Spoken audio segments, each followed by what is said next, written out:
All right, let's talk about a moment that is burned into the memory of pretty much anyone who follows sports.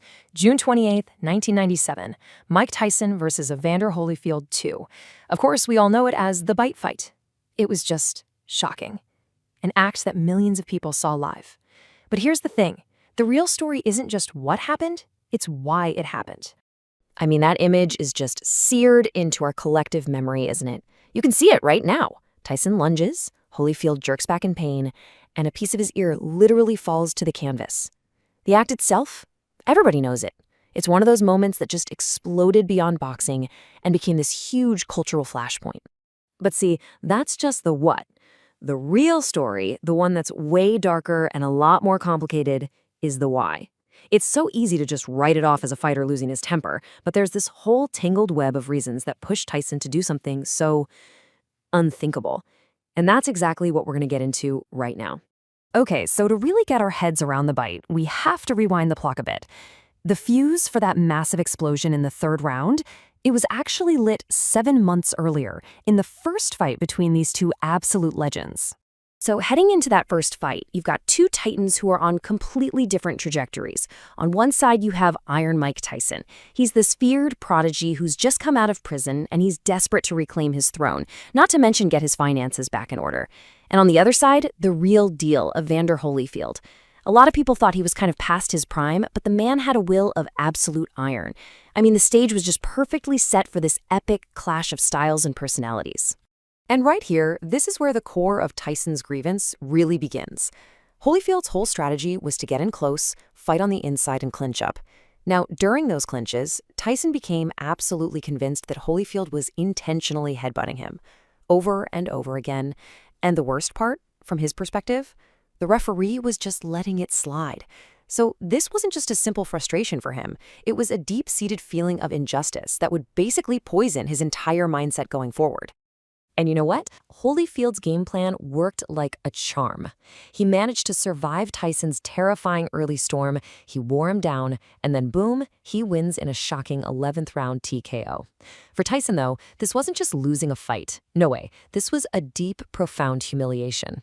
He walked out of that ring utterly convinced that he'd been cheated, and that planted a seed of resentment that was just going to fester for the next several months. Which brings us right back to the rematch. The official title was The Sound and the Fury, and man, did that turn out to be accurate. The tension in the MGM Grand Garden Arena that night, you could cut it with a knife. Everybody knew this wasn't just another fight. This was personal. And almost right away, it was like Tyson's worst nightmare was coming true, all over again. The fight immediately fell into the exact same pattern.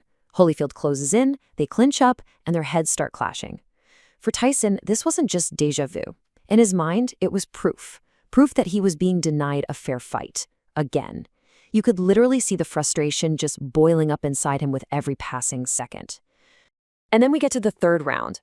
Tyson feels he takes another blatant headbutt, one that opens a cut right over his eye. And that was it. He snapped. He lunges forward and bites Holyfield's right ear. Now, the referee, the legendary Mills Lane, makes a pretty controversial call here. He only deducts 2 points instead of just disqualifying him on the spot. But just moments after they resumed the fight, it happened again. In another clinch, Tyson bites Holyfield's other ear, his left one. The whole situation had just completely and totally spiraled out of control. Okay, after the second bite, there was no other choice. Mills Lane disqualified Tyson, and the arena just erupted. It was absolute chaos. Tyson was just consumed by rage, trying to charge Holyfield's corner while security flooded the ring. It was without a doubt one of the ugliest, most chaotic scenes in the history of the sport. So, okay, that's what happened. But we're still left with that huge question. Why? Why would anyone resort to something so primal? To really get it, we have to look past the idea of just simple anger and start piecing together the whole psychological puzzle that led to that moment. Well, let's hear it from Mike Tyson himself. He said, "He butted me, I bit him, because I wanted to kill him." So in his own words, this was straight up retaliation. He wasn't just angry, he was operating completely outside the rules of boxing. In his mind, this had stopped being a boxing match and had turned into a street fight. He felt he was being assaulted, so he responded with an equally brutal assault. But even that doesn't tell the whole story. It goes even deeper than just retaliation. This act wasn't a simple loss of temper. Think of it more like a massive explosion, one that was caused by this really volatile cocktail of perceived injustice, his past trauma, and just unbearable pressure. It was really the perfect storm. So let's break down the factors.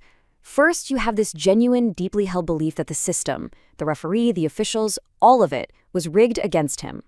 Then you layer that on top of a lifetime of violence and trauma that created this deep paranoia and a total distrust of any kind of authority. Then add in the crushing pressure to get his title back, to fix his reputation, to solve his money problems, and in that moment, when he felt completely powerless, he resorted to the only thing he could think of, a desperate, primal act to feel like he was back in control. The fallout from that one act, those few seconds in the ring, well, it was immediate and it was severe. It ended up shaping the legacies of both Tyson and Holyfield, and the sport of boxing itself, for years and years to come. First things first, the Nevada State Athletic Commission came down on him like a ton of bricks. They fined him $3 million. Now, you have to remember, at the time, that was one of the biggest financial penalties ever handed out in the history of sports. And it wasn't just the fine. His boxing license was revoked, which basically meant he was banned from fighting in the United States. His reputation, which he'd been working so hard to rebuild, was just shattered.